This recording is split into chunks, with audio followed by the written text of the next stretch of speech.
If you're a podcast host, listen up, this one's for you. My name is Allie Jackson. I'm the host of Finding Mr. Height, a dating and relationship podcast that I've been doing for 4 years now, sharing my positive and practical approach to dating that's built on my own life experience. And I wanted to share another experience that I've had, my secret behind monetizing my show. It's called Red Circle, and I was just telling my colleague about how much I love their platform. With Red Circle, not only am I getting a seamless hosting experience, but I also love the support I receive in ad sales. It's not just typical ad sales either. It's targeted opportunities based on my show and my life. And the platform is super simple. You just set your preferences and Red Circle matches you with sponsors that align with your show. You can vet every opportunity and their platform gives you great analytics. More recently too, my Red Circle team has brought me opportunities outside of my podcast on social media to really augment the podcast partnerships, bring them full circle. I just can't recommend them enough. If you want to give it a try, go to redcircle.com to get your free trial. That's redcircle.com for a free trial. This is a podcast from Minute Media.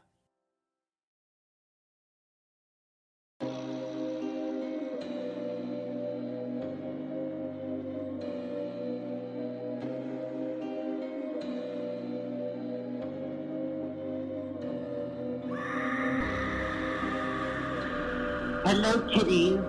This is yours truly, the Crypt Keeper, and you're listening to Slasher Radio.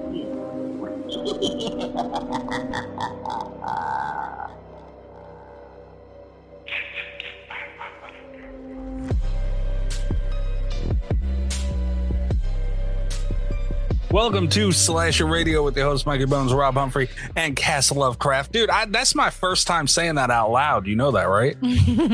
I feel like you stuttered and wanted to just say Canada. Yeah, I think that was last week. I was going to get it out, and then I just said Canada. It's easier. You know, it's kind of the way it goes. It's unfortunate for you. But, guys, we're back. How is everybody doing? Good. Doing good. Tired. I'm a little tired, but doing good.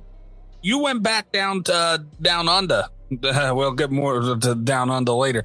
But you went down to America, and you went back to Disney and Epic, right? Just Universal. Just Studios Universal? for Epic Universe. Yep. Okay, now, last time you went down there was kind of like that. I don't want to call it like a soft open because like that sounds weird, but that's kind of what it was, though, right? Yeah, they're doing technical rehearsals because the park doesn't open up until the 22nd fully. So things are open, things are closed, things are, being closed midday. They're currently in technical rehearsal, but. Yeah, that's right. I was just at Epic Universe and Universal Studios all week long. Okay. Did you see anything you did not get to see last time you were there, or it was just another run through? They were doing testing for their nighttime water show. They have a big fountain that they have dancing water situation thing happening, and I had a couple friends staying in the hotel that had a theme park view of Epic. So we were up in their room and were able to see that being tested and the music playing, and it was pretty cool. You hear that, Rob? They got a fountain with a water show. I guess. Not like the Bellagio. I always think of that. No. Yeah. That's pretty awesome, man.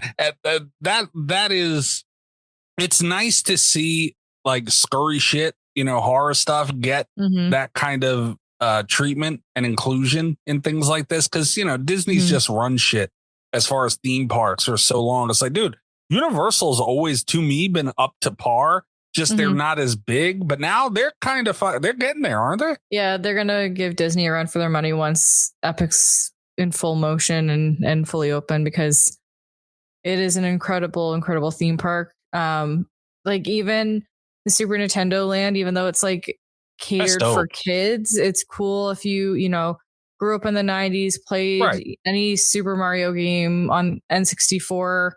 You go into Peach's Castle, it's playing that music, it brings back that nostalgia. But yeah, Dark Universe and having monsters or just horror represented in a theme park is really, really cool. I did meet the Invisible Man. He yelled at me because I was drinking monocaine, and he said, "Don't drink it too fast, or you're going to turn invisible." I also met the bride and Frankenstein's monster, so that was really cool. And I did have a fangirl moment talking to them. Frankie called me friend, which was nice, and gave me a hug. Okay. I wish he would have whooped your ass instead of the hug, but I mean, I can live with that. That's fine. He would have picked you up and thrown you in a pond. That's Maria's job. That's Maria's job. Throw it right in the fountain. All right. We got a packed show. We are going to be talking the Texas Chain Saw Massacre, the original Texas Chain Saw Massacre, 1974, right? Yep. I don't know why I questioned that, but yeah, 1974, the original film. Some say arguably started it all. This is not on accident. This was actually a Cass idea. This is not very often I'm going to give Cass credit for having a good idea.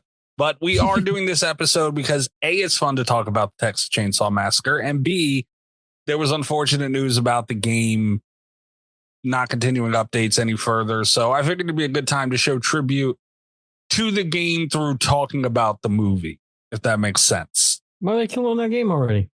It's unfortunate. It's very unfortunate, man. Why are they killing the game? I don't know. Pretty much the reasoning that they gave was that the game has reached its full potential and they want to move on to another project that they, from their social media, I think it was on their Instagram story or somebody related who works with guns Instagram story that they're doing mocaps already. They're actively working on this new game. Why I think it actually... this is where we're at. I think the game wasn't doing well and they cut their ties sooner than later is what it seems like. It died pretty fast, unfortunately. It did, man. And I've seen a lot of shit on Twitter and just social media in general of everyone saying, oh, fuck Gun and I'm never trusting them again. And this is the second time. First of all, you little shits, this is not the second time. Friday the 13th, they had no choice. Like you need to educate yourselves before you attack a company. It's been going on for years. They had no choice. They didn't want that to happen. That game was doing very, very well, especially for the size studio and it being a Kickstarter game. It was doing extremely well. And they had no choice but to do what they did with that game and just continue working on it. They had to legally. They were told you're not allowed to do this anymore. That's what happened there. And honestly, like we've seen it with Evil Dead. What else, Cass? VHS. Yeah. VHS didn't. I don't even think VHS even went live. It was all playtesting and then unplugged. It felt like it. Yeah, I don't remember exactly. I wasn't a big VHS player. Prop Hunt too, like just sticking with kind of like horror games that didn't really last long, unfortunately. There's a lot of them, man. And you know, we just one day on Twitter get the notification that the game is being shut down and whatever.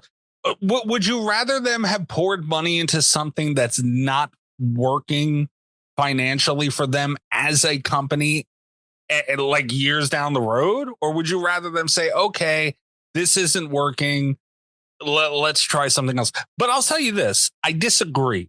I feel like, first of all, if you're Gun, you should, and you're stopping working on TCM, pick up Friday the 13th, damn it, and give that another go now that the rights are moving some way or another.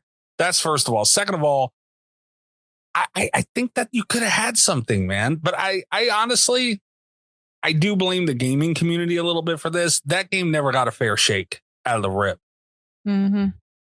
I think that's unfortunate. I do think that, you know, part of it was the game's fault in certain directions that, you know, Gun decided to go with certain things and balancing and things like that I didn't agree with as a player of the game.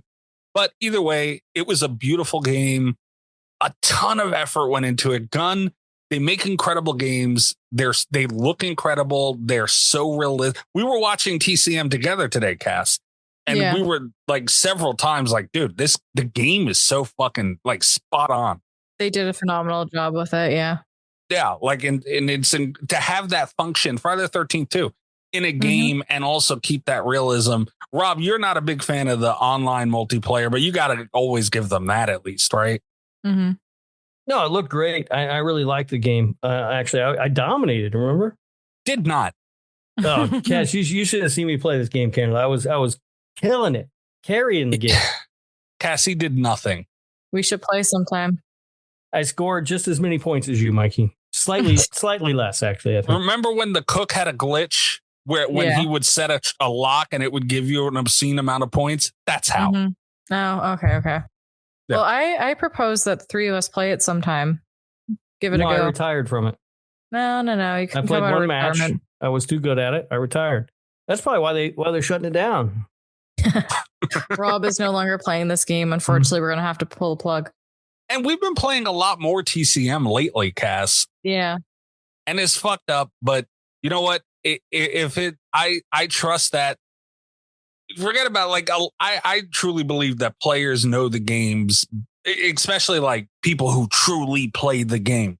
They know the game better than the studios. You could say that about TCM. You could say that about Dead by Daylight. You could say that about any single game. I truly believe that.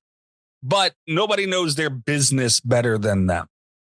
And we have no idea about what those numbers look like.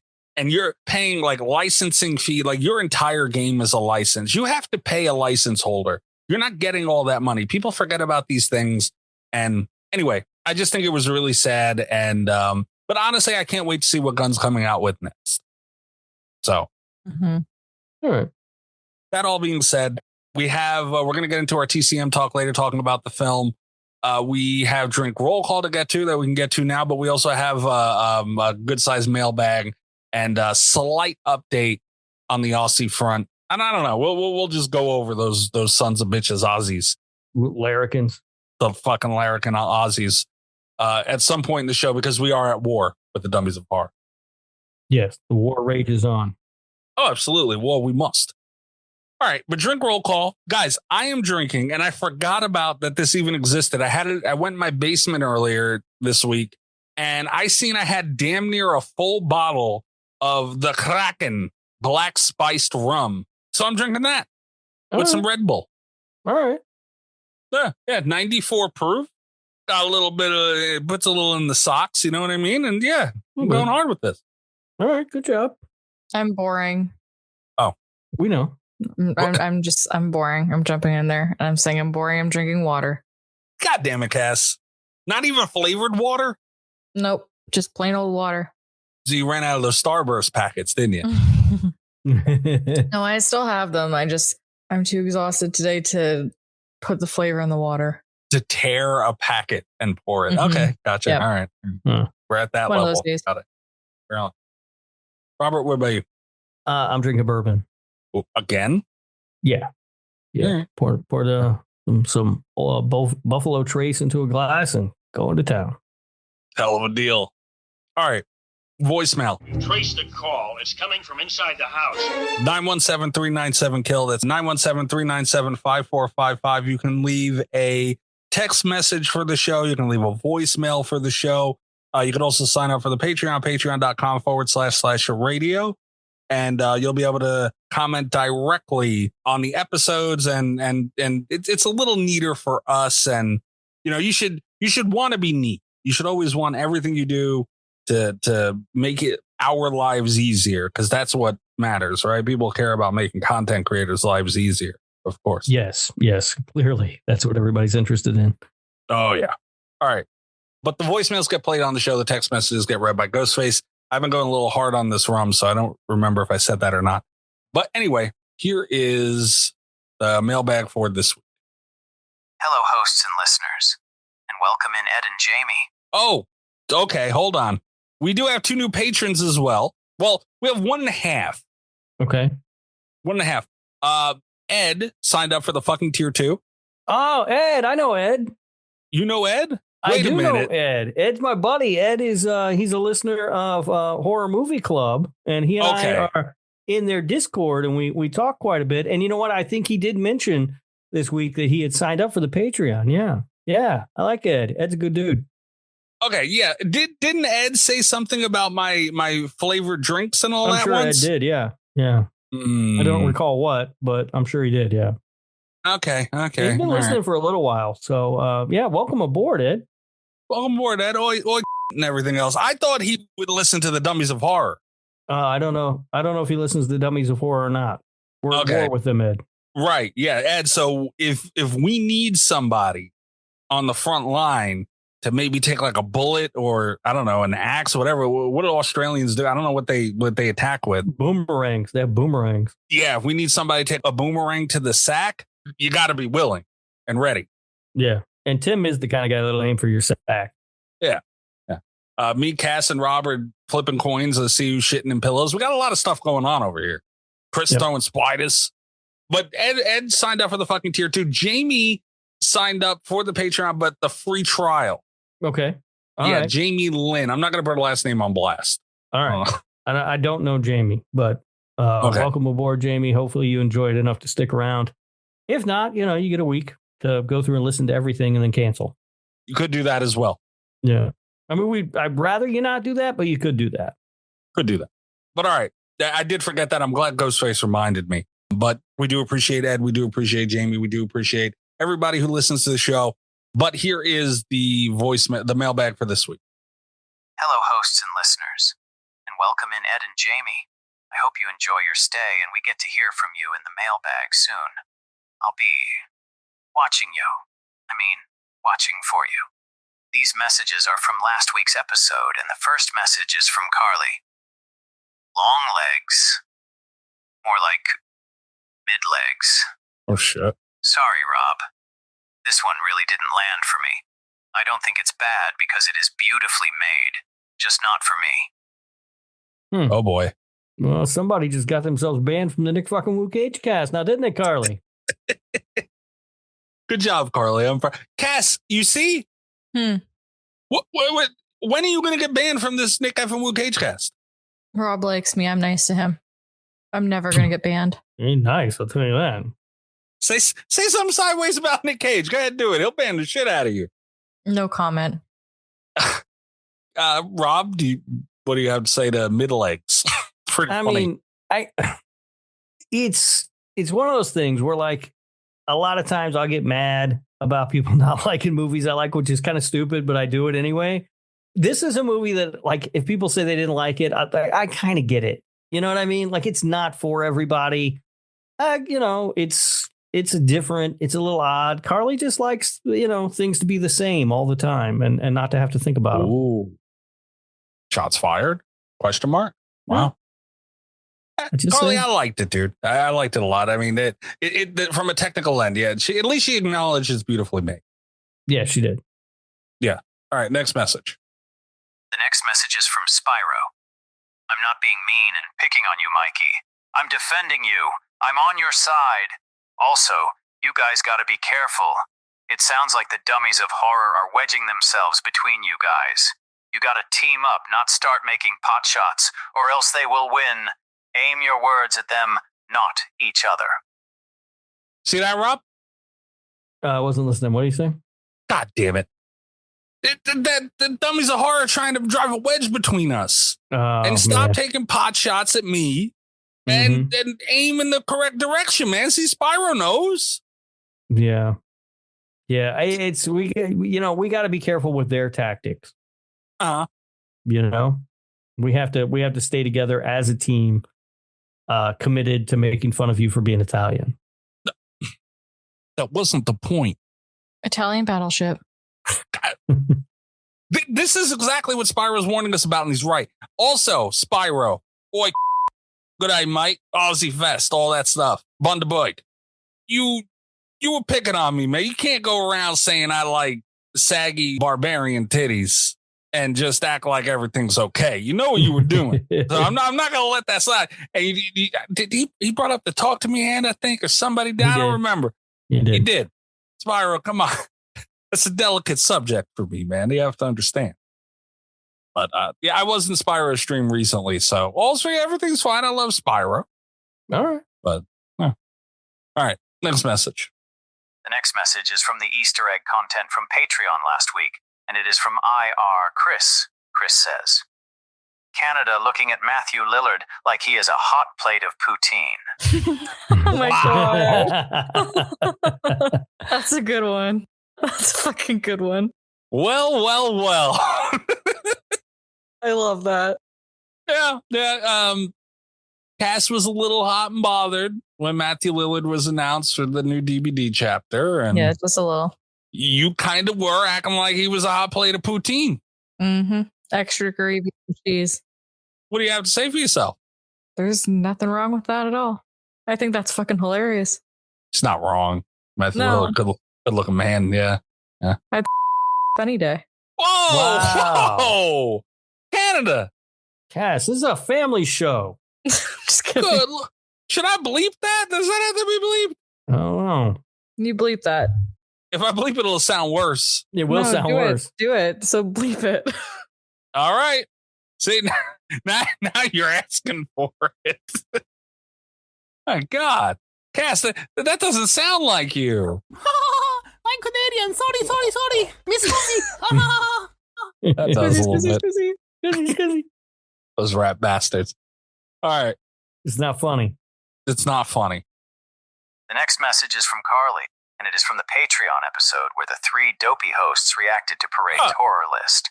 Carly's message reads, I feel like me and Cass have really similar taste. Ghostface just calls dopey? I think he did. Yeah. Nothing wrong with that. That's the best dwarf in Snow White. Well, that's a weird way to look at it. Well, Rob's grumpy. We all know that. Canada. Look. Sorry. Hold on. One more time. I'm Canadian. Sorry. Miss Lucy. Look, Carly, you don't want to have the same taste as Cass. That's a bad idea. I have great taste. Shut up. In what? Everything. I don't know. See, the thing is, like, me and Cass agree enough on movies where, like, it puts me in a weird spot. But, like, you have some out there takes as well. I feel like we agree more ever since I've joined the show than we ever have in our entire friendship. I don't think that's true. I think we always agreed on these things. We were just too busy talking shit to each other to really notice it. That's a valid point. Wait, you guys are friends? No. But it's just, our views didn't change on these movies. It's just, and it's kind of nice. But yeah, no, at the end of the day, Carly, just don't agree with Cass too much. Be careful. Hey, now. Rob, you got to back me up on this. No. Why did I get involved all of a sudden? Because Cass has terrible taste. You should back me up on that. I don't. I feel like I still don't have a good enough handle on Cass's taste to make that judgment call yet. Thanks, Rob. It's awful. I mean, she didn't like Toxic Avenger, so. I didn't love it, but I didn't hate it. All right. Well, we got one more message. The next message is a text message from EyeRChris. The text reads, The war has begun. The huntsman's spider egg sac can hold 200 babies. That's one down, Tim. 199 to go. Still working on a ballista that can launch Wombat's ass first from the crawl space of Tim's home. Wow. Woke up this morning, got some gabagool. God damn it. I woke up the next day and got some gabagool. Keep waking up and keep getting different types of gabagool. I even got some gabagool from Scooby-Doo woke up this morning. Okay. All right. Chris.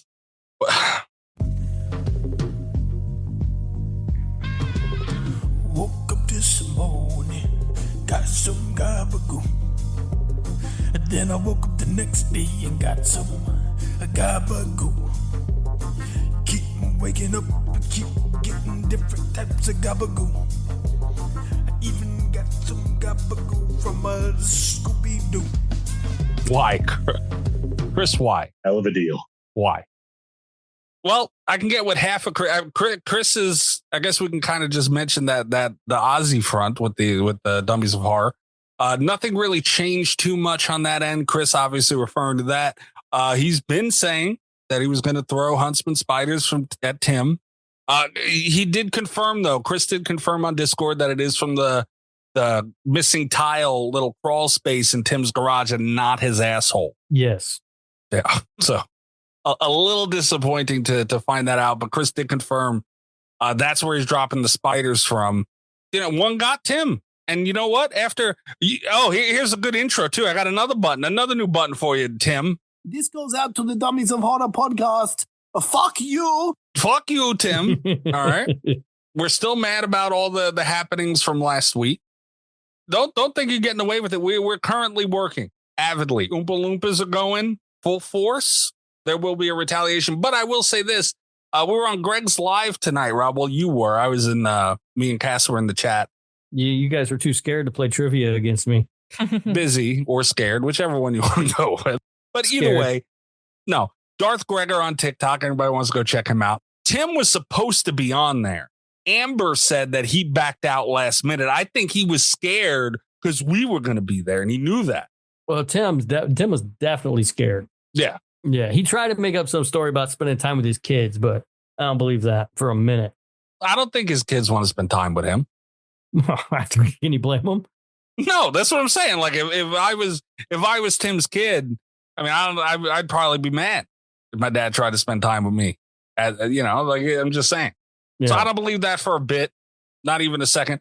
Either he was scared. It might be a mixture of he was scared, and also maybe Chris is really starting to. I mean, he broke down how many spiders sit in an egg sack stuff for these things. Like, I mean, I don't like to think about Chris looking at spider sacks, but Chris is prepared. Oh yeah, that's what I'm saying. Like, I don't like thinking about it either. But these are the lengths he's going. This is what's being done. He's committed. Oh yeah. Commitment to the bit. That is IR commitment to the bit, Chris. God damn it, he means that shit. Hell of a deal. Look, he's picking up the mantle of the Slasher Radio Hall of Famer and really making an impact. And good for him. Yeah. That's the kind of thing that gets you in the Hall of Fame. That's what I'm saying. You know what? It's paying off already. Yep. Now all we need to do is get one of those spiders to really bite Tim in a good spot because he got him on the forehead. Chris landed one shot. Mm-hmm. So, Tim, keep fucking around. Keep fucking around. That little beady eye bastard too. Keep going. Yeah, don't let Luffy skate. No. And I had said I feel bad for Luffy because like Tim was lying to him about things we said, dragging him in. And Luffy wasn't mentioned once until Luffy started getting his hands dirty. Well, Luffy said I wasn't pretty or clever, so come on. Well, broken clock's right a couple times. Everybody knows that. He's going to have to pay for lying on me like that. Yeah, but that's the update. Tim ran scared from us. So even though we haven't had an immediate retaliation from the travesty that they committed last week. I'm Canadian. Sorry. Miss Scusi and everything. Something's coming, but we're holding our ground. Tim ran scared. So I want the listeners to know we're still out there. Yeah. What do you think about all this new Canadian girl? It's been interesting. I'm Canadian. Sorry. Miss Scusi. All right. It's been quite interesting. Okay. Well, that's it for all that. This goes out to the Dummies of Horror podcast. Fuck you. Go listen to them and listen to all the shit they've been doing. We need people to listen to them so that they know what we're up against, what we're dealing with. Did Twilight win, by the way? Oh, good question. I don't know, but I bet you, even if it does, they're going to back out. Yeah, there was a listing on because they operate on Facebook. The Dummies of Horror, and there was a vote. We had some moles go in there and tamper with their voting, so I guess we did do a little bit. No, it's down by 2 votes. Son of a bitch, Cass, you got Facebook? I do. All right, it's about to be down by 1 in a minute. Sons of bitches. Wait, it's tied. It's tied. Where do I need to go? Send me the link. I think I canceled out my own vote. You son of a bitch! Why'd you do that? No, now it's down by 1 vote. I don't know what I did. Rob, send me the link. I don't know Tell me where I need to go. I put it in Discord, Cass, so everybody would go do it. And I feel like, by the way, enough of the people in the Discord did not go do this. Enough of them did not. No, that is true. Yeah, we did not get it. We did not get the support from the troops the way that I had hoped to go fuck with their poll so that Twilight would win. Yeah, that's true. But we did have a couple. We did have some. It's not like nobody showed up. Yeah, we got some. Yeah. But not nearly enough. Now, Cass, I'm going to send this to you on Discord, and I fully expect you to go. I sent it to her already. Oh, God damn it. Why am I fucking around with it then? Oh, I'm on it. Make sure my vote still counts for Twilight, too, because I don't know what I did. We have to go into Facebook's voting now and get in touch with Zuckerberg to figure out if Rob's vote's okay. Yeah. And it wasn't, here's the thing though. It was not us that nominated Twilight. Somebody else did that. Yeah. But I saw that and I was like, well, we got to get on this. Okay. So it looks like it's tied right now. Good job, Cass. You got in there? I think Cass is on the phone with Zuckerberg. No, no, stupid mute. No, I went in there. I voted for Twilight, so all is good. Deal. Should I make like 10 other Facebook accounts to go vote? 20 if you could. Yeah, sure. Yeah, why not? I mean, we could do that. Yes, Twilight is up now, actually. See? Look at that. That's right. See that, Tim? It's up by one vote. Now, what's going to happen, though, even if it wins, they're going to find a way to weasel out of it because that's what they do. But that's fine, though. That's more hoofa on them. Yeah, hoofa. Hoofa, Tim. Mm-hmm. Yeah, hoofa, Tim. Yeah, filthy Australian. All right, we're going to take a quick break, and we'll be back with the iconic Texas Chain Saw Massacre. Okay. You should throw in the camera noise right at that part. Just saying. What camera noise? Oh, yeah. Yeah. Or maybe I could just put in the sound of me going, do you think anybody get it? All this has to stay in the episode now. Yeah, I know. Yeah. We can't have you going, and then not be in the episode. Honestly. That could be our transitions for everything. YouTube, regular shit, just. I think that's a smart idea. God damn it.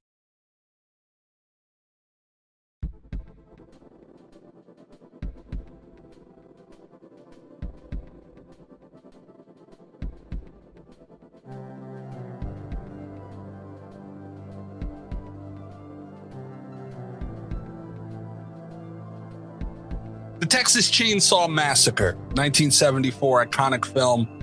Also worth mentioning. Like I said, this was Cass's idea. It was a very good idea, Cass. But thank you. We've been having a lot of love fests on the show lately.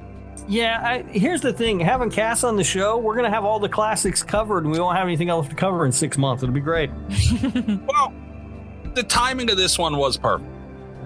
And it is nice, for people to see us cover the bigger titles. That is true. But the show is not known for agreeing on things. And we had Cass, we said, okay, we'll do this one this week, but next week we have to pick a movie that she either hates or loves and vice versa for our views on. Yeah. And see how that goes. So we'll be digging to figure out what that is next week. Should be interesting. It should be. Cass might hate us. Who knows? We'll see. I already do. It's fine. God damn. Damn. You're talking to you, Mikey. Yeah, I was going to say only Mikey, not Rob. I can't even argue. Yeah, she probably is. All right. TCM, Cass, obviously we mentioned all the reasons why we're doing this movie this week, but what does this movie mean to you? Having an effects background, that this being a strong suit for this movie, where does this stand in your horror world? I do have to say that when I work with a friend of mine making masks and props and stuff, Leatherface's mask is probably one of my favorite ones to paint.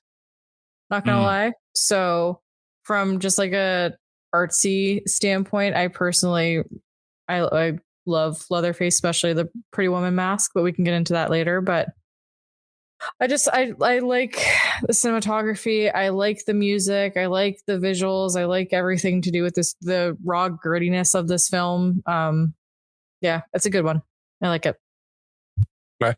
How many TCM, how many Leatherface masks would you assume you've made throughout your life? Oh God, too many. The 2003 remake mask is the one that is quite popular.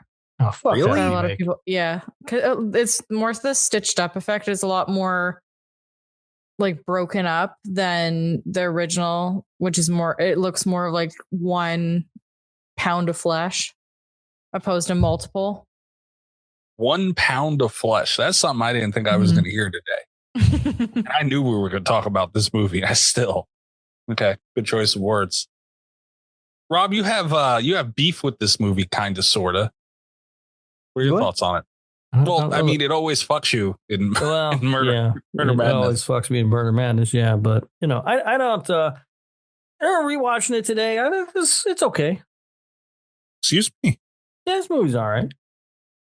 Sarcasm or like? Yeah, what are you doing? What the fuck you want me to say? Of course, it's great. It's fucking Texas Chain Saw Massacre. I mean, it's a terrific movie. The only thing that stood out to me while watching it today that I hadn't really thought of before, as I was watching young Sally Hardesty run around, I was thinking, man, it's really sad that she's going to have a long life and she's going to die in a pile of trash in an alley.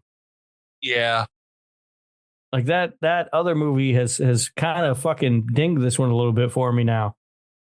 No, you can't let it do that. I mean, a little bit.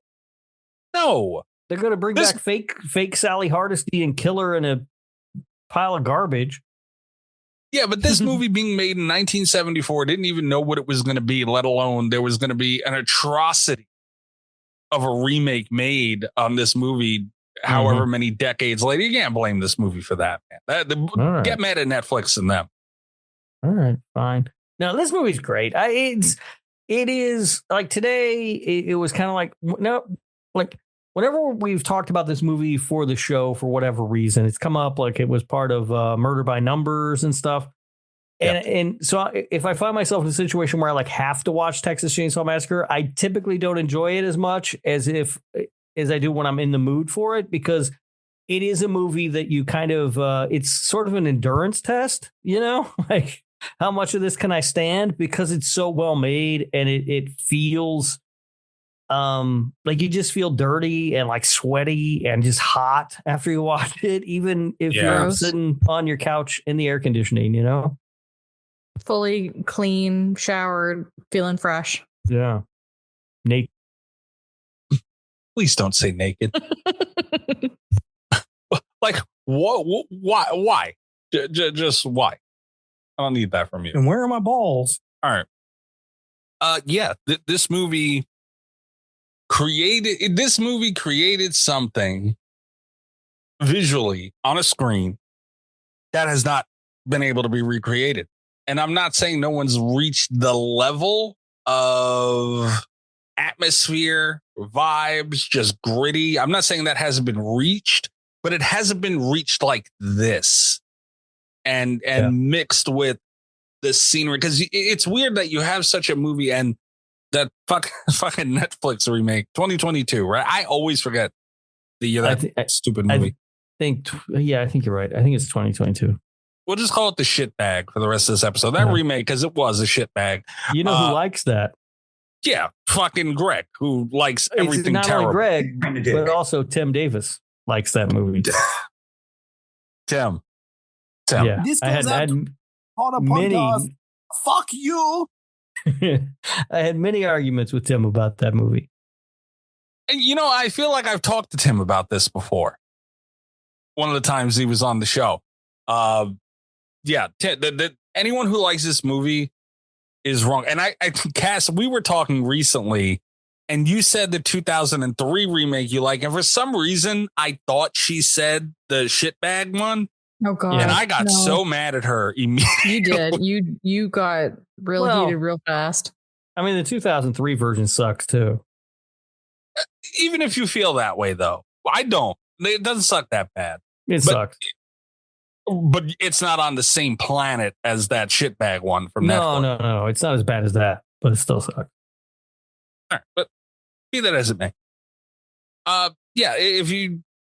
The reason that movie is such an atrocity, the remake, getting back to kind of the vibes and everything that the original created, is not like, it had cool kills and like the movie is a cinematography. It wasn't bad, the creation of the actual movie. But the biggest crime of that movie, there was a lot of them, but the biggest one was it did not even attempt to come even near the Texas Chainsaw vibes. And a lot of people may say, oh, well, they didn't try and they did something different. All right, well, you can't do the Texas Chainsaw Massacre without that. Dude, that movie had Leatherface popping up out of a sunflower field like a whack-a-mole. It was so bad. I laughed so hard when I saw that. It was so stupid. That movie sucks. I did get a little off track. That was my point of bringing up the shitbag remake from Netflix, because they focused more on the beauty of the setting, and it's there. That's the thing. Like, that's what I was saying earlier.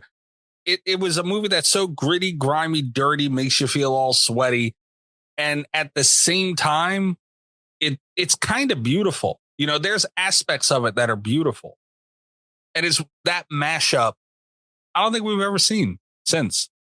Yeah. Huh. And that's another thing too that I think this movie should get a lot of points on, because it's not. I mean, you see it on screen because of, I guess, just everything, its entire aura. But the things you don't see behind the scenes are like, could you imagine shooting this fucking movie? No, as we'll an talk actor? about it. We'll talk about that when we get into trivia a little bit. Okay. They did not have a good time. Oh, I can imagine. But that doesn't go into it a lot too, man. Like, people look at movies nowadays, and the fact that this fucking holds up, dude, because this thing did not have a huge budget by any means. And they didn't have trailers and all these things with air conditions and 5-star hotels 15 minutes away and all these things. They were here until they were done. And I feel like this movie doesn't get enough credit based on that alone. Yeah, no, they did an excellent job. It's a really good movie. They suffered making this movie, and you feel that when you watch it. Yeah. Cass, I felt like this would be more up your alley. The gore in this movie is, and I guess that kind of goes to kind of what Rob was just saying, that you feel it, and maybe the horrors come through in that more than anything. But dude, this movie is looked at as gruesome blood and guts and minimal gore, minimal effects from that aspect. Yeah, no, you're not wrong. I like it from the point of it just makes you feel gross, like Rob mentioned earlier. You need very minimal effects and gory scenes to make a movie gross, by just having like stuff in the background or the coloring of, you know, how the scenes look, or just even like the characters and how they're acting. It's a very uncomfortable movie in a good way. Rob, why do you think we remember this as such a bloody movie? And it's not. Like, there's so minimal effects in this. Like, you barely see blood. Yeah, there's virtually none in this movie. I just think how it's shot, because you see everything up to that point, right? Like when the girl goes on the hook, right? A lot of people remember that scene as seeing the hook go into her back, but you never see that. And I don't know, there are just some movies that pull off that trick, right? And I'm not exactly sure what it is that tricks people's minds into thinking that you see all of that stuff that you don't see. You know, it's like, and Mikey, you're going to roll your eyes at this probably, but it's like the end of Seven. Most people who see Seven remember seeing Gwyneth Paltrow's head in the box, but you never see it. They never show you what's in the box. It's alluded to, they tell you, but you never see it. And I feel like it's scenes like that make you think one thing when you actually are seeing another thing, that make it that much more interesting. Yeah. And when we were watching it, Cass, in Discord today, dude, like, oh, thanks for inviting me, by the way, guys. I appreciate that. We were in our Discord that you're able to see. I don't check the Discord all the time to see if you're in there. I mean, every once in a while, just so I can mute you, but that's it. And you wonder why I don't draw your attention. Imagine. And you tell us no all the time anyway.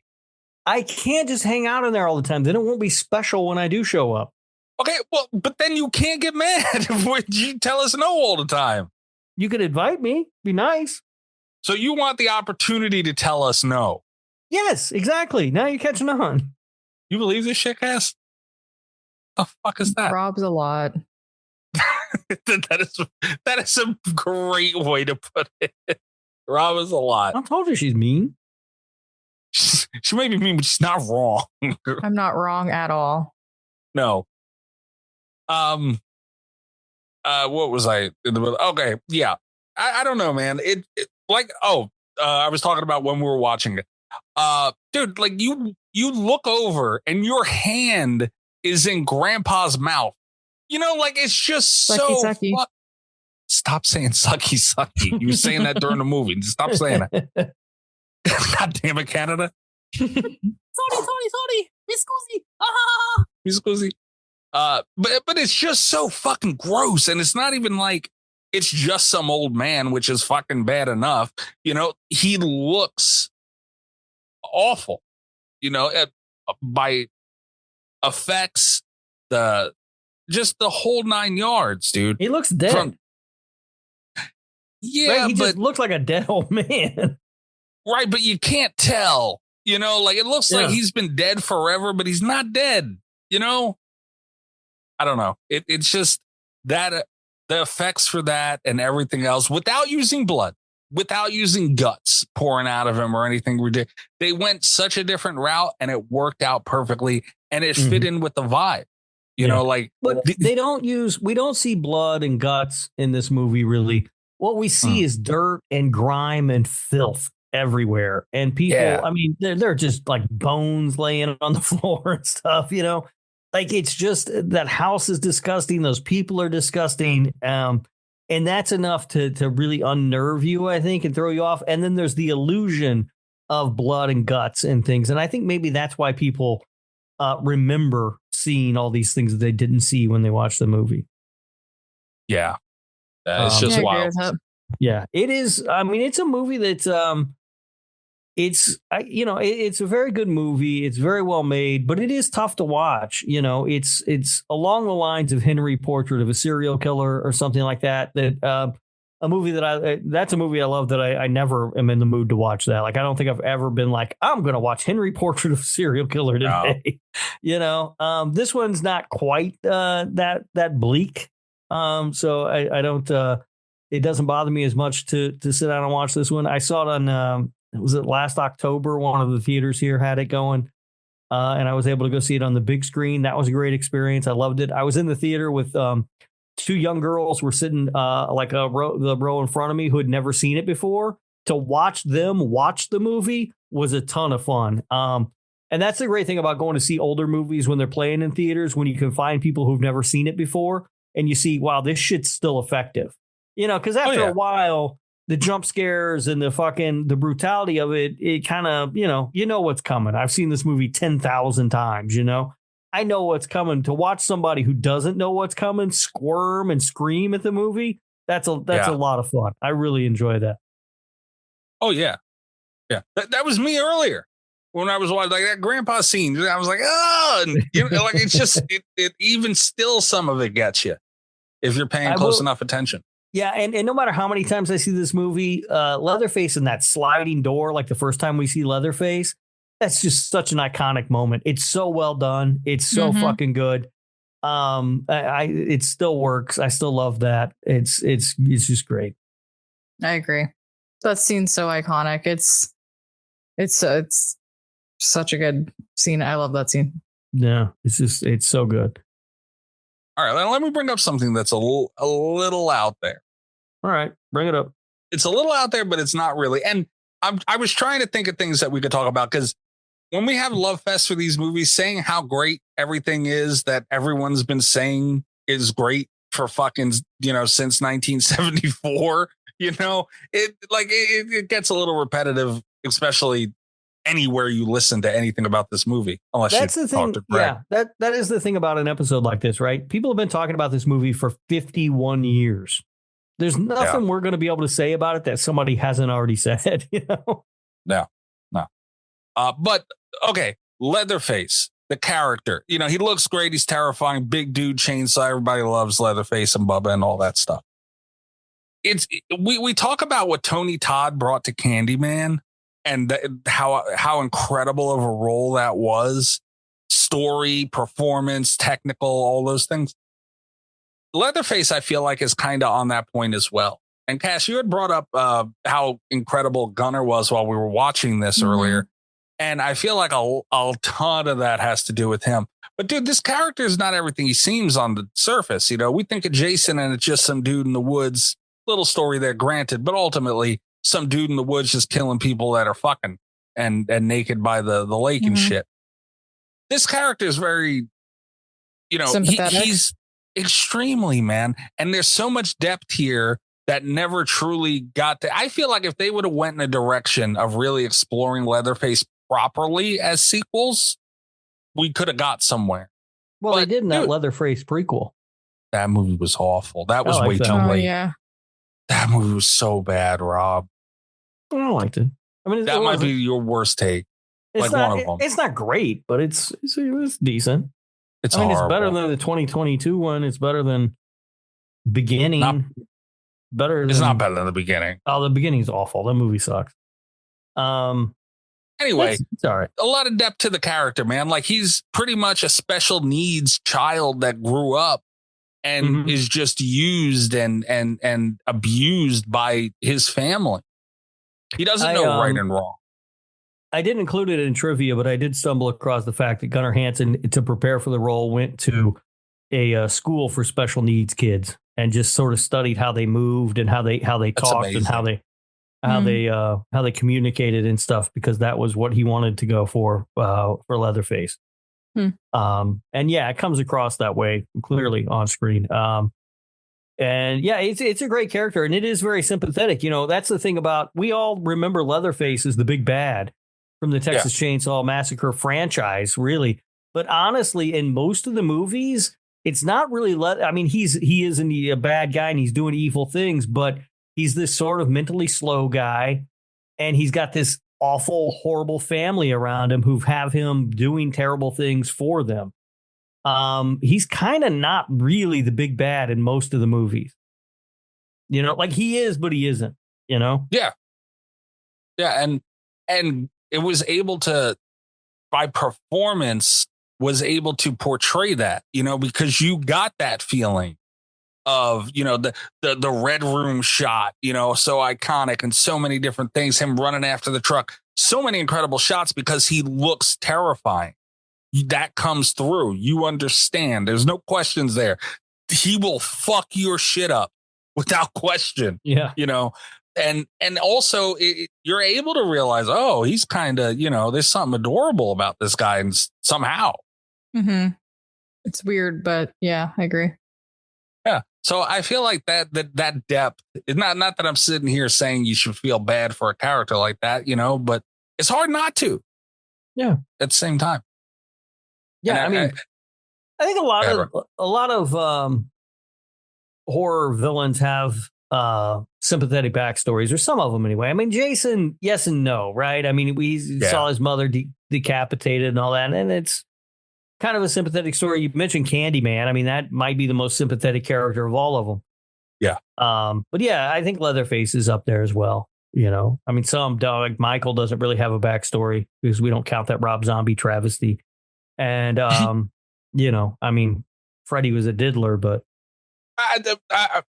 he was a child murderer, Robert. Cass, help me here. Yeah. Yeah, what? He was a diddler. Yeah, it's all right there. Why you gotta, there's a lot of diddler subtext in those movies. I know, but we don't want that. I know it was there, but God damn it, why do you have to ruin it? I'm not ruining anything. I'm just pointing out what's on the screen in front of my face. Yeah, but Freddy fans ignore that. You don't understand. Like, we don't want to think about that. He's just Freddy Krueger, and Freddy Krueger's badass. And by the canon of the film, he was a child murderer, whether you like it or not, canonically. I agree. It's true. And a diddler. No. Canonically, he is not. In the remake, he was. Yeah, that remake is. Let me have something, man. I love me, Fred. but no, it's true. Like, you kind of get over the shit that, Jason and Freddy, like, they're doing really bad things. I don't care what happened in your backstory, dude. To do the shit you're doing is wild. We don't feel bad anymore. But Leatherface kind of did too, but it's always been protecting his home, his family. That's what he knows. He's like a dog. A dog will attack without thinking about it. Instinctual. And, right. Not for nothing. Not the first person to point this out, but in there's a way you can look at this movie and see this family not as the villains. I mean, people did just wander up and walk into their house. The families, I don't know. Cook might have been a villain. You can't just be in Texas and walk into somebody's house and expect to come out alive. It's fucking Texas, you know? I agree. You literally said the same thing. I agree. But still, hitchhikers going out there practically looking for, the family's not in it. Leatherface, though, is innocent. I'm not saying that that they're 100% innocent, but, these kids do shoulder some of the blame. Again, you can't just walk into somebody's fucking house. No, you're right. You're right. But out of all of them, Leatherface, he's just there all the time. He doesn't leave. And like, that's wild, dude. Like, when you really break that character down, the poor little fucker down in that basement just wanting a hug. That's all it is. And it is funny how the cook manages to capture Sally with a broom, right? Like, I feel like if I had been through everything she had been through up to that point, that fucking old man with a broom is not going to stick me in a potato sack or whatever, I'm going to be trying to fight a little more than she did. I got mad during that scene. First of all, Cass, did I or did I not during that scene say, man, the cook really is Rob? Yep. I said that out loud. But yes, I agree as well.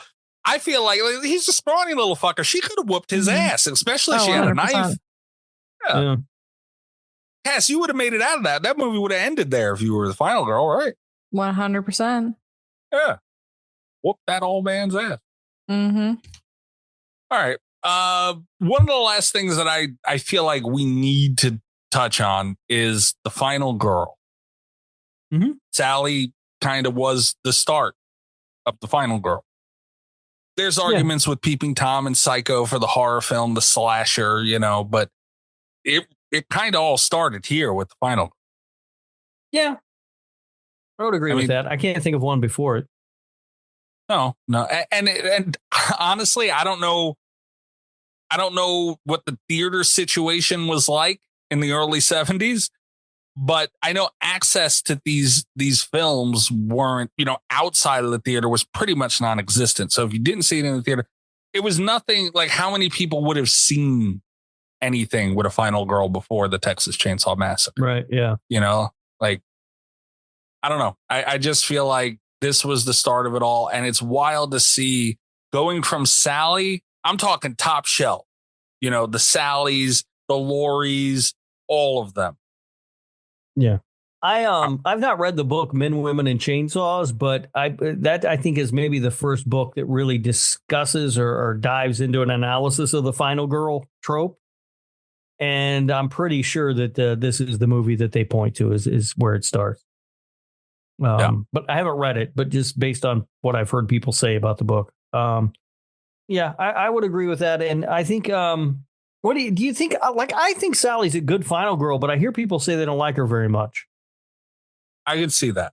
But I think I think she does all the shit that a final girl needs to do. She jumps out a window not once, but fucking twice. That shit's crazy.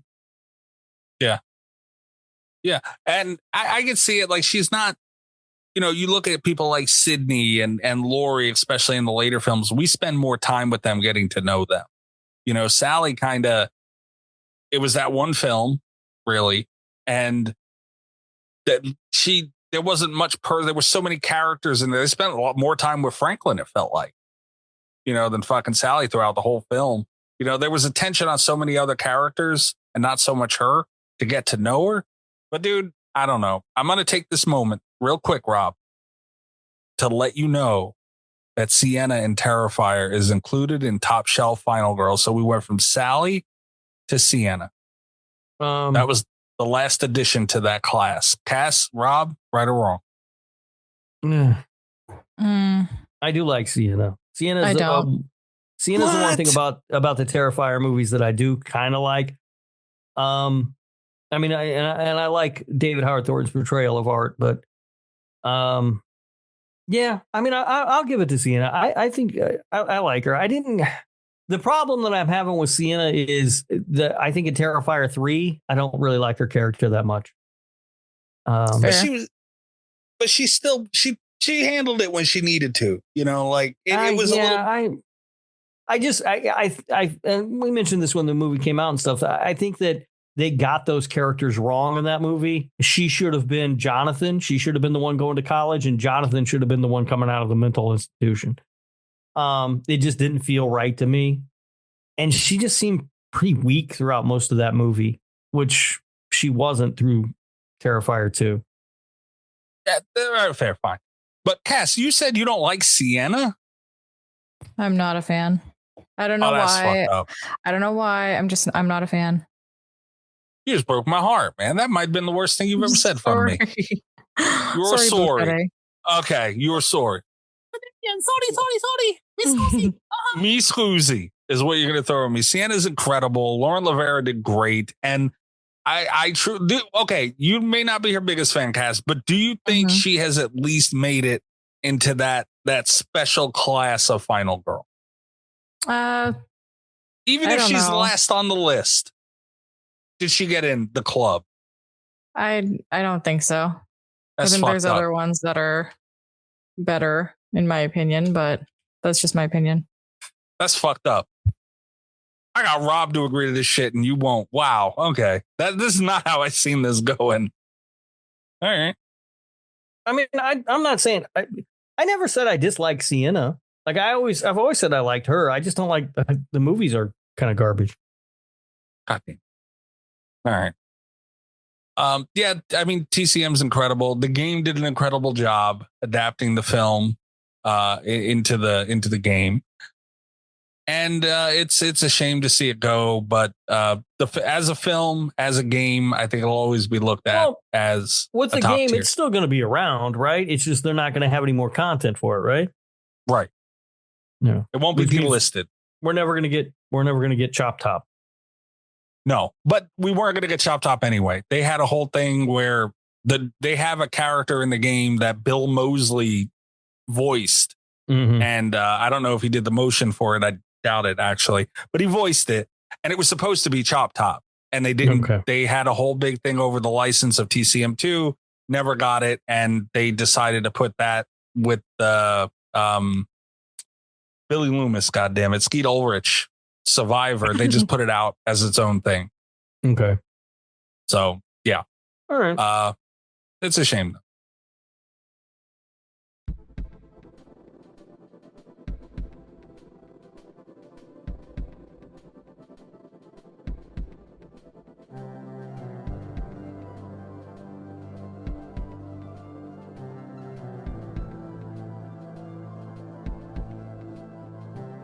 Also, speaking of the game real quick, I spoke with Damien Maffei today. Yeah. And I told him I was going to talk badly about him on the show. That son of a bitch. Me and him had a great conversation today. But it ended up terribly. It started great, ended up terribly. He was shaming me for liking Friday the 13th movies so much, saying that it does not have any good movies in its franchise other than Part 2. And then went on to tell me how The Conjuring 1 and 2 were great movies. I've been telling you The Conjuring 1 or 2 are good movies. I didn't say great, but they're good movies. Right. He was leaning more towards great. But again, one good movie in Friday the 13th? No, that's crazy talk. But Damien sometimes leans into Greg territory with some hot take. Dude, sometimes, man, like he'll say some shit that just blows me out of the water. This isn't the first, like he said something else too that I can't remember that pissed me off. I think it was Terrifier related. I don't remember. I probably agreed with him on that. And he's like mean about, like he truly is now he's the Debo of Alien, and now he's the Debo of the Conjurings. The fuck? Back to TCM. Well, no, real quick. I'm obligated to tell you that Nick Cage sucks. Who said that? Who? Well, me and Damien were going back and forth, and he wanted me to clarify some things, and I told him, in the spirit of being fair, I'd say something negative about Nick Cage for him. Oh, all right. Well, you both suck, and you're both banned from the Nick fucking Wu Cage cast anyway, so it doesn't matter. I'm not banned, so yeah, you're still hanging in there, cool. Canada. You could be a guest on it at any time. Hell of a deal.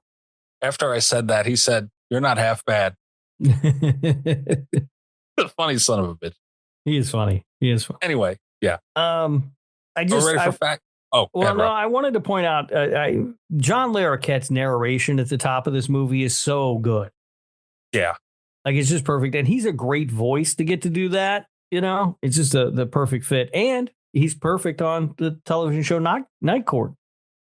God damn. You got to bring up Night Court? Yeah. Yeah. Did you ever watch Night Court, Cass? Did they have that in Canada? No. I know of it, but I've never watched it. It's a great show. It's a great show. She's younger than me. What kind of answer did you expect there? I didn't watch maybe, it. You know.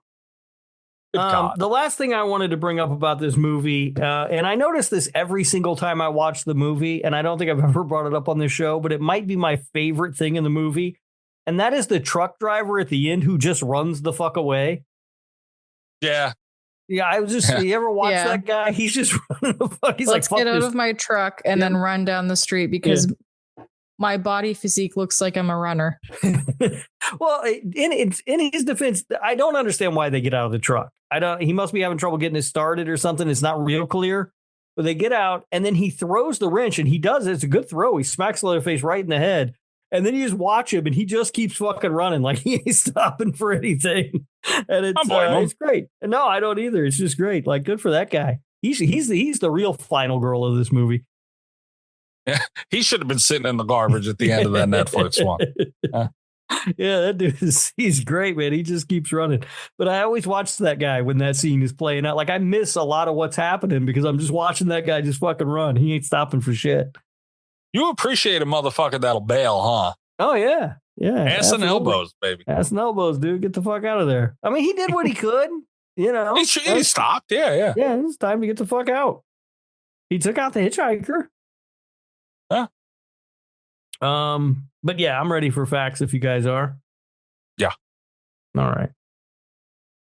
Budget on this film is $140,000. Not a lot of money, dude. Not a lot of money. Worldwide gross, $31 million. Okay. So that's a pretty good return. Yeah. Pretty solid return. Mikey, sad to report there is no Danza in this movie. You want to know something fucked up? What? I tweeted something earlier. Random. It was Final Destination related, right? Mm-hmm. I look at the notification that I got on Twitter, and it's from Nesto. Oh, good. How's Nesto? Oh, yeah. Beautiful Nesto, right? That's what I thought, too. And then I read Nesto's reply to the tweet about Final Destination and nothing else. Mm-hmm. He said, did you know that Friday's season finale of Power, Rising of Kanan? I don't know how to pronounce that. I don't know what any of that is. Okay. Saw Tony Danza's character Stefano being stabbed by a rival mob boss, Phil Russo. Now you do. Goodness. Oh, wow. I didn't know that. That son of a bitch. Thank God. Is Tony Danza on a new show or something that I didn't? Well, apparently not anymore, but I guess so. And I said, why would you do this to me, Nesto? Why? And he said, dude, I have been waiting for something notable to happen to that man since he arrived on the show just for this. Good bits never die. He's right. I told him his patience is scary because Nesto will sit some shit out and wait. And his response was, stronger the roots, stronger the branches. No particular reason for the analogy. That son of a bitch. Yes, Nesto has been teasing a Elm Tree movie over my head. So he's a son of a bitch. No more Danza shit. Nesto's a good dude. And I appreciate that, Nesto. I did not even know Tony Danza was on that show. Not anymore. Yeah. Speaking of Final Destination, how come? Did you see it, Cass? I haven't gotten to see it yet. I All want these to see it Final tomorrow. Destination fans surrounded me, and I'm the only one who's seen it. It's ridiculous. I'm seeing it tomorrow. That's what you say.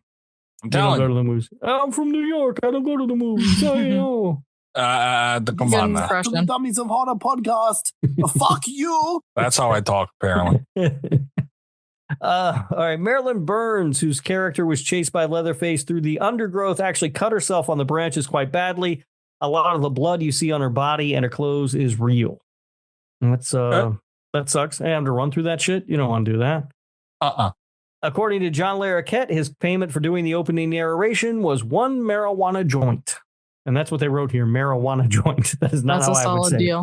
But You realize I have his shit right here, right now, and he made for that much sitting in front of me right now. We should get him to narrate something. Yeah, I got plenty. The soundtrack contains no sounds from musical instruments, with the exception of some copyrighted music that they had the rights to. Instead, they use sounds an animal would hear inside a slaughterhouse. Okay. That does make sense. Yeah. Tobe Hooper claims to have gotten the idea for the film while standing in the hardware section of a crowded store while Christmas shopping, and he was trying to think of a way to get through the crowd when he spotted the chainsaws. Damn. Yeah, that holiday shopping series used to be much worse before the internet. I don't know, Cass, before the internet, we used to actually have to go to stores and buy stuff. Oh, it's crazy. You're funny. Nice try. Back in my day. After getting into the old age makeup, John Dugan decided that he did not ever want to go through that process again. That meant that all the scenes with him had to be filmed in the same session before he could take the makeup off. The entire process took about 36 hours, 5 of which took took putting the makeup on. During a brutal summer heat wave where the average temperature was over 100 degrees. I don't know what that is in Canadian, Cass. A large portion of it hot.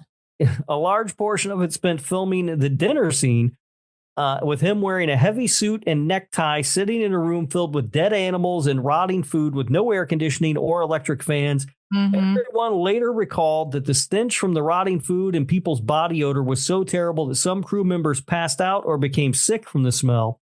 Edwin Neal, who played the hitchhiker, claimed, "Filming that scene was the worst time of my life, and I had been in Vietnam with people trying to kill me." Yeah, every time I watch that movie and I see that scene in particular, I always just know how shitty it was for them to film. So it just makes it that much more disgusting if you know the real facts behind it. Yeah, that smell had to just be awful. Oh, it would have. Yeah. Oh. Yeah. It's like one of those things that even though you can't smell it, you know how gross it fucking is. Yeah. Gunnar Hansen originally turned down the role of Leatherface due to the sheer brutality of the plot. He was persuaded by Marilyn Burns, who was friends with him at the time, to take the role.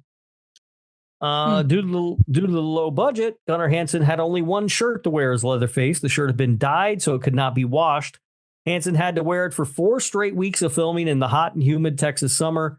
By the end of the shoot, no one wanted to stand near him or sit next to him during breaks to eat lunch because his clothing smelled so bad.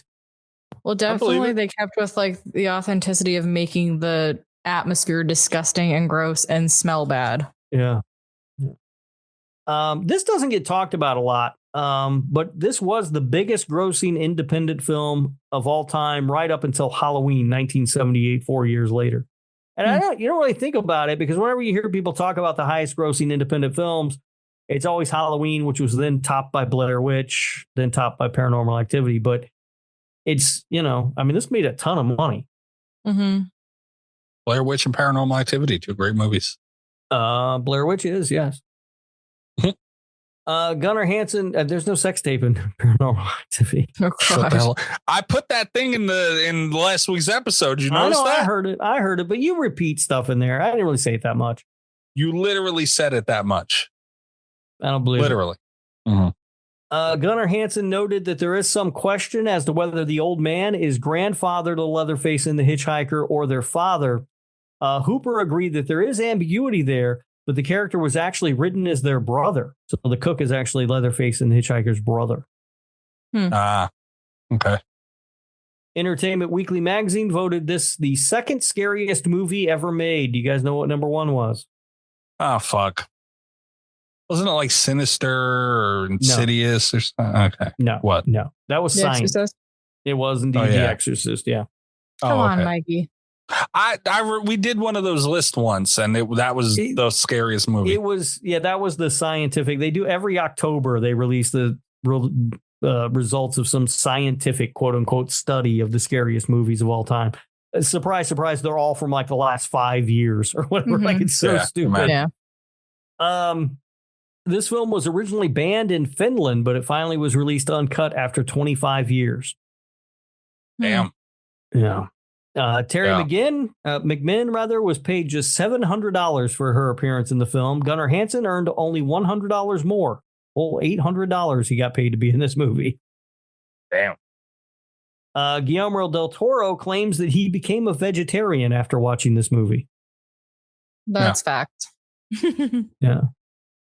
This movie wasn't released in Australia or New Zealand until the early 1980s. Yeah. Tim. That's pretty typical over there. They don't get any movies. Fuck you. Yeah. They always have to wait like 10 years. Like I think Jurassic Park 2 is coming out there next week. It's ridiculous. The release schedule over there. You know what? With people like Tim over there and the beady-eyed fucker, I don't blame him. I wouldn't want to show my movie there either. Yeah, I don't deserve to see him. No. Not until you learn how to act right. Well, although that could be that, like Tim thinks The Grudge is a good movie. Maybe they need to see a couple. Maybe we should let him have a couple. Jesus. John Larroquette stated in a 2008 interview that he's actually never seen the film. Oh. Showed up, did the narration, got his joint, went home, and never bothered to watch it. You know what? Fuck, yeah. That's about right. Way to do it. Yeah. Working titles for this movie included Saturn in Retrograde, Head Cheese, Stalking Leatherface, and then simply Leatherface. It's perfect. Would you see this movie if it was called Saturn in Retrograde? I want to say no, but I mean, I seen for sure. Yeah, you would. You would be telling us about it. I would see Head Cheese because I seen Eraserhead. So yeah, it's the age-old question. Like, would this movie still? Would it be the classic that it is if it was called Saturn in Retrograde? Right? It's like, would Halloween have gone on to become what it is had they stuck with the title "The Babysitter Murders"? You know? Yeah. That just sounds like a forgotten slasher from the 70s, right? Sure. This ranks at number 1 in Slant Magazine's top 100 greatest horror movies of all time. Quentin Tarantino has called this one of the few perfect movies ever made. Joe Bob Briggs has called the Texas Chain Saw Massacre the greatest movie ever made. And he filmed a cameo for the sequel, but it was cut out. So I don't know, maybe he wasn't very good or they needed time or whatever. I don't know. And finally, continuing a repeated pattern of changing titles to better appeal for cultural and linguistic traditions, the Italian title for this film, I can't say this, Mikey, maybe you'll know how to translate it, but it means "do not open that door." Why'd you have to get the Italian title? Sense. It's I can send it to you if you want to tell us how to pronounce it. No, in Italian. No. I don't know. I don't speak Italian. No, I just don't know why you had to get the Italian. Why'd you do that? I don't know. It was the one that came up there. I sent it to you if you want to tell us how it's said. I don't actually. I don't speak Italian. It says Italian battleship. Why do you have to do me like that? Why is this the second time I'm saying this tonight? Why are you doing me like that? I don't know what you're talking about. It's just how it came up. I don't know. Okay. Do not open that door. Would this movie be a classic if it was called "Do Not Open That Door" worldwide? Right. Hey, got my mouth. Fuck you. God damn it. See? Spyro, stop it. He was telling you about the pot shot. Stop it. Yeah, you need to stop playing that clip because we're at war right now. All right, we need to be focused on the Australians. Quit picking on me. Yeah, that's true. Cash, you need to get off Dead by Daylight. I saw you. I saw you sneaking. I'm not on there. I saw you sneaking. Little thing popped up on my computer. I'm about to get on Dead by Daylight. It's not even open right now. I don't even know what's going on. Thing popped up on my computer. It's probably Glizzy again. Continue with the news or whatever we're doing. That's it. We're done. Oh, that's it. All right. So let's score this sumbitch and Cass can get back to Dead by Daylight. I don't even have it open. I was going to end on the Italian title. Oh, great. Yeah, I should have known that. That's true. Yeah. Cass, get off Dead by Daylight. Leave her alone. We're scoring the movie. I know she need to pay attention to score the fucking movie. I'm sending you a screenshot on my screen right now. I don't want to see your screen. I want you to get off that damn movie. Nothing open. So you're aware, Rob, Glizzy, the 14-year-old that I was joking about. She has access to Cass's Steam account. I talked her into changing Cass's name to the Filthy Canadian. Okay. Well, maybe that's who's on there, but I don't know. I don't trust Cass. Cass will just, we'll be sitting here talking. She'll just load up some bullshit, not paying attention to what anybody's saying. you just completely passed over. That was a good one, man. You're not going to give me credit for that? That's fine. I mean, she made it her name in the Zoom chat, so. But that's why. Yeah. Yeah. But like, I mean, I already seen it. God damn it. All right. Scoring the Texas Chain Saw Massacre. Yeah, we've had a fucking love fest recently. We had a perfect 10 film recently, and I have a feeling this is going to float around that score. All right, I'm going to go first because I feel like this movie, it's not quite a 10 for me. Not quite. And I can't exactly put my finger on why, which is a really shitty reason, but nonetheless, there it is. But I'm going to give the Texas Chainsaw Massacre an 9.8 because I feel like this is a damn near perfect film. What they were able to achieve visually, even the sound and all that stuff. It was such a good film that every other fucking movie damn near in the franchise sucked.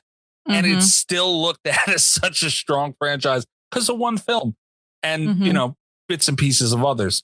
So yeah, 9.8. Boom. There it is. Yeah. All right. You want to go, Cass, or you want me to? I can go. Ahead.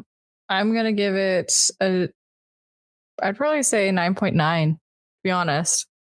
Okay. I can watch this movie time and time again and still feel the same ick that I did the very first time I watched it, but at the same time, still highly enjoy it.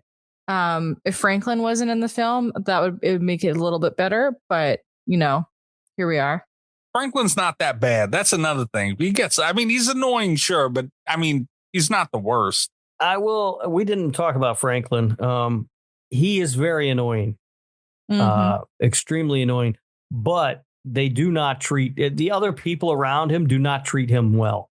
Like he kind of has a reason to be annoying. But anyway. Yeah, that's my rating. I love the movie. I love the idea of the movie. And you know, circling back to the game, when we watched the movie again with playing the game so recently, and you see how much detail was brought into the game for the fans, it's definitely, they did a good job. Yeah, pretty good job so far. Yeah, they did a great job. Robert, agreed. So yeah, it's the Texas Chainsaw Massacre. I mean, it's amazing. It's a great movie. You come out, you finish it, and you feel like you need to take a shower because it's just disgusting and hot, and it smells bad, and it's gritty, and it's gross. Like Cass, though, I did knock some points off for Franklin because he is super fucking annoying. And so I landed at a 9.5. A little low. Yeah, a little bit maybe, but 9.5 is still pretty good. You took off a couple of points because it kept whooping Myers' ass and I might have. Murder Madness. I might have, but it doesn't matter. Petty sumbitch. 9.5. You're a petty sumbitch. All right. Well, this movie is approved. Approval is a 7.5. This is a 9.7. So not bad. Last week we had a 9. 2 weeks before that we had an 8.3. 2 weeks before that we had a 10. Look at that. Look at us go. Yeah. Hell of a deal. All right. Yeah. Follow us on everything that's Texas Chainsaw Massacre. At Slasher Radio on everything. Patreon, YouTube, Spotify, Twitter, whatever you're listening to this on. This rum is strong. I'm at Mikey's Dad. Rob, what about you? You can find me at Radio Rob 123, and you can listen to the other show that I do, the Nick fucking Woo Cagecast. That's Nick effing Woo Cagecast in your podcast players. We just released our episode on Teen Titans Go to the Movies, and coming up, we will have our episode on Spider-Man Into the Spider-Verse, or whatever the hell it's called. Spooderman. Okay.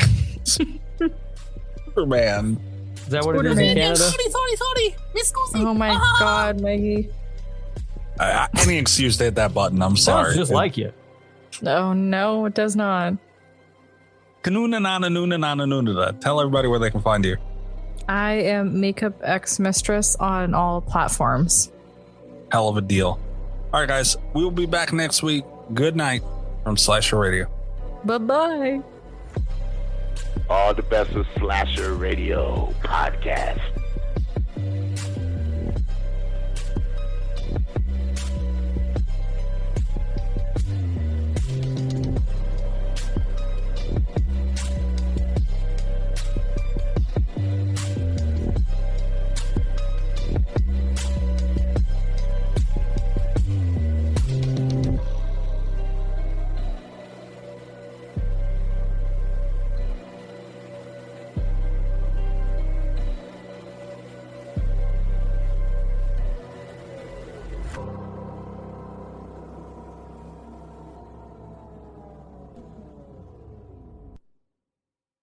If you're a podcast host, listen up, this one's for you. My name is Allie Jackson. I'm the host of Finding Mr. Height, a dating and relationship podcast that I've been doing for 4 years now, sharing my positive and practical approach to dating that's built on my own life experience. And I wanted to share another experience that I've had, my secret behind monetizing my show. It's called Red Circle, and I was just telling my colleague about how much I love their platform. With Red Circle, not only am I getting a seamless hosting experience, but I also love the support I receive in ad sales. It's not just typical ad sales either. It's targeted opportunities based on my show and my life. And the platform is super simple. You just set your preferences and Red Circle matches you with sponsors that align with your show. You can vet every opportunity and their platform gives you great analytics. More recently too, my Red Circle team has brought me opportunities outside of my podcast on social media to really augment the podcast partnerships, bring them full circle. I just can't recommend them enough. If you want to give it a try, go to redcircle.com to get your free trial. That's redcircle.com for a free trial.